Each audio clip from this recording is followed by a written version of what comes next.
Oh, hello. It is so wonderful to see you again. You are looking very well.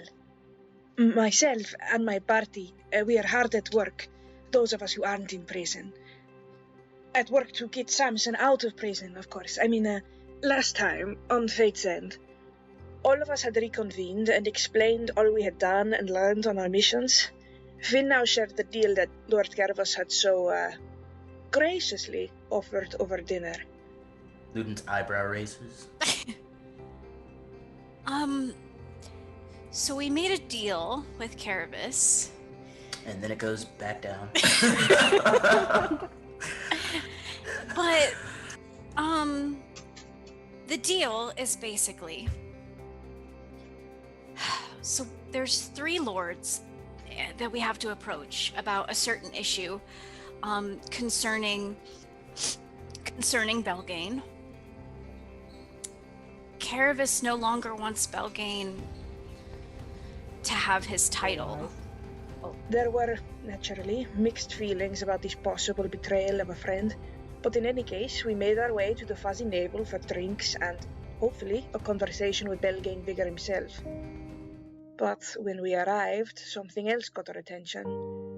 It was poor Volpa, hissing and spitting miserably under Eleanor, Samson's Vardo. Finn's going to approach the Vardo very slowly and kind of stop about 2 or so feet away and lower himself and see if he can peek down to make sure it is Volpa. You lean down and look under, and you see the luminescent glowing of eyes, like 2 small moons reflecting light off from them.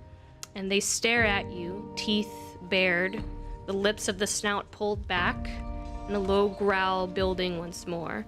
And you kind of have to adjust your eyes, but you do see that it is Volpa.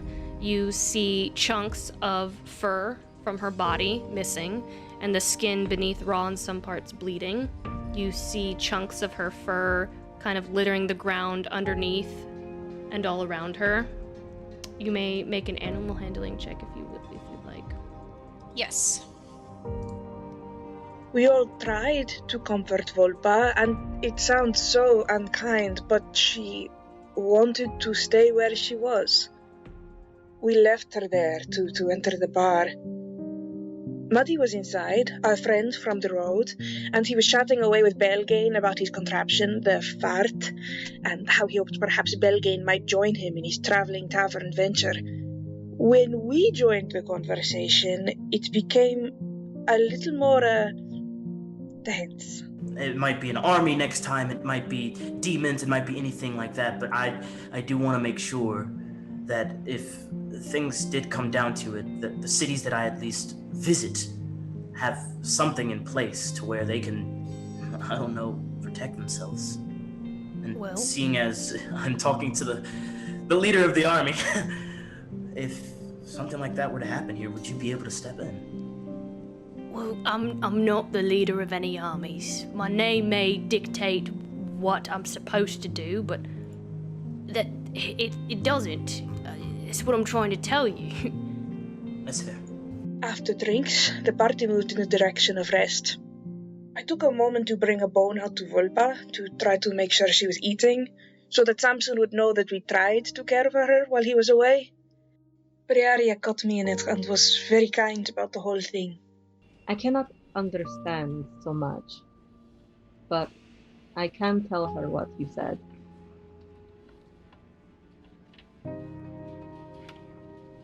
Just tell her that I am very sorry. For what?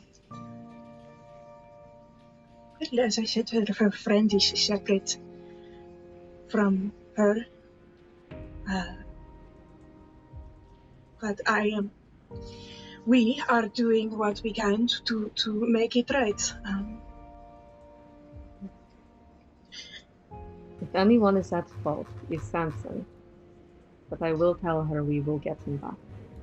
Upstairs, Luden was goal-oriented as always, and Finn was, well, goal-oriented in his own way. Luden wanted to use the sending stone to contact Kaya of the Sparrowhawks, and Finn wanted to make a friend. There's a price to talk to Kaya. Well, yeah. I mean, normally I'll give my friends whatever they want, but... Finn, let's not play around right now. I really need to speak to her. I'm not playing around. I'm serious. You are going to give me something and I'll give you the sending stone, right? I want to train with you in the mornings, please, Ludin. Sure. Give me the sending stone. A sure meaning like yes? Yes. Give me the sending stone. Okay.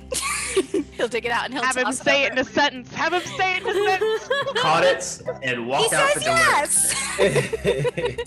And as he's walking out the Yay. door, he'll be like, only sometimes though. And he'll But- close it. Ludin did get his conversation with Gaia, though I do not know how comforting he found it. That's awful.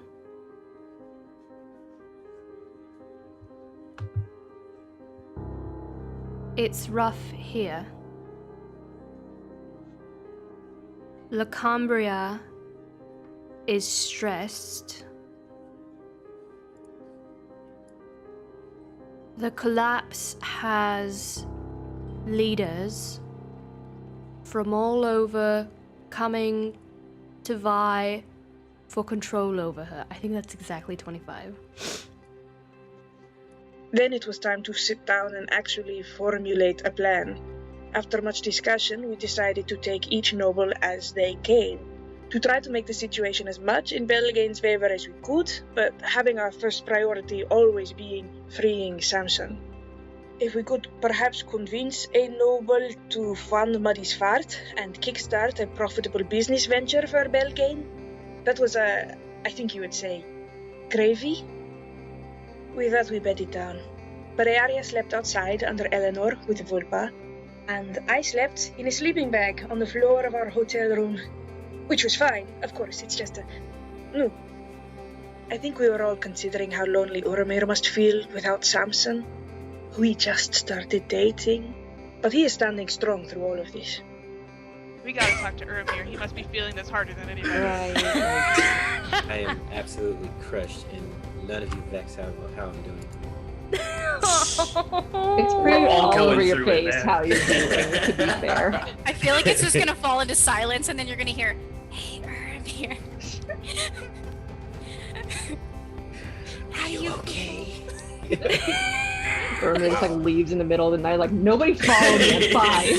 Fine, leave me alone. I'm just gonna go collect sticks. In the morning, we headed straight to the Hall of Brilliance to begin winning over our first noble, Lord Steelbone. The entrance is formed by a series of very tall doors, flush against the wall, all between an equally tall stone columns. These doors themselves are like 25, maybe 30 feet tall, and are made out of a very heavy black metal. Very intricate and tall, similar to the doors of the Basilica of St. Peter, but more Celtic style. Once more, you all feel very, very small. The doors impose a sense of inferiority that has become a common theme in Digbrand's architecture. It was an absolutely beautiful landmark. So many plaques and dioramas and artifacts. We had a guided tour from the High Curator, Clay Nichols, who is a lovely, lovely gentleman. We impressed him enough that he invited us to speak with the Lord himself, Lord Freya Steelbone. But strong dwarven individual with a variety of scars. Their blonde hair is tied up very tightly in braids, and then there's one that kind of like loops over their forehead. Their eyes are a piercing green, and they are in the middle of rolling up their sleeves when you arrive. No problem. Needed, Clay. In fact, this is the perfect time. I could use a bit of help. Unfortunately for our plans, Steelbone and Vigor were, apparently, childhood friends. It would be difficult to convince this person to betray someone they held such love and nostalgia for. But I thought perhaps that was not necessarily what we were asking them to do. I stayed behind a moment to have a conversation with them. Is that I had to let go. of my role in that family, I had to leave. And then when I become my own person, free of the privileges and the restrictions given to me by my family name, that was when we were able to love each other again. But I do not know your situation. I only know what happened for me. All technically true, but not now. I will address that thought in prayer. We continued forward to the Earthen Basin, where we were told that Lord Alehammer had already rented out the entire spa. We convinced him that we were wounded warriors seeking medically important respite for our sore muscles, and he most graciously invited us to share the baths. Lord Alehammer is truly wonderful. A genuinely kind man with love in his heart, especially for his son. The man is a true father. Like I said, I'm very close with my son. We are best friends. We talk about everything, and he's invested a lot into me. And I'm afraid when I'm gone, he won't have anyone. He's very shy and very timid, and he needs someone that will take my place. I think Urmir was also won over by Alehammer's complete disdain for Gervas. He said that he was only voting against Gervas's motion to kick out Belgain because he wanted to tick Gervas off. I personally think he's a bit of an ass. I know he's been pushing for this cockamamie motion for a while. He made, if you can believe it, the remark that my son was strange and slow in front of the other dwarven legacies some time ago. So, I like to vote no against him, just out of spite to piss him off.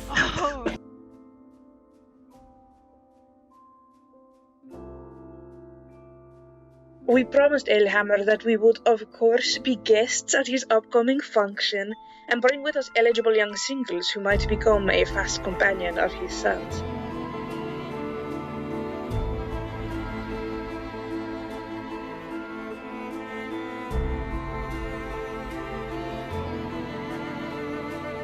He says his son is a shy, awkward young man, but true love pierces beyond these things, I feel. I hope it's going to have to.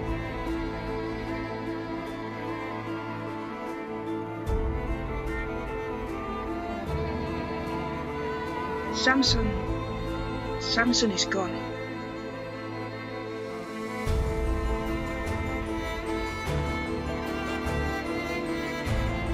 However kind his friends choose to be to me, I know that I am responsible. And I know that we will all do whatever it takes to get him back.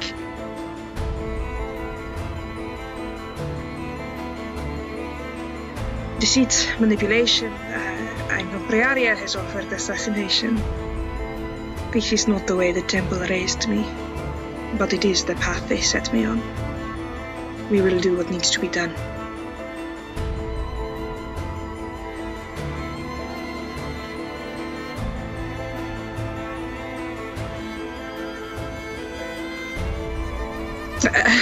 I apologize, I am thinking aloud now.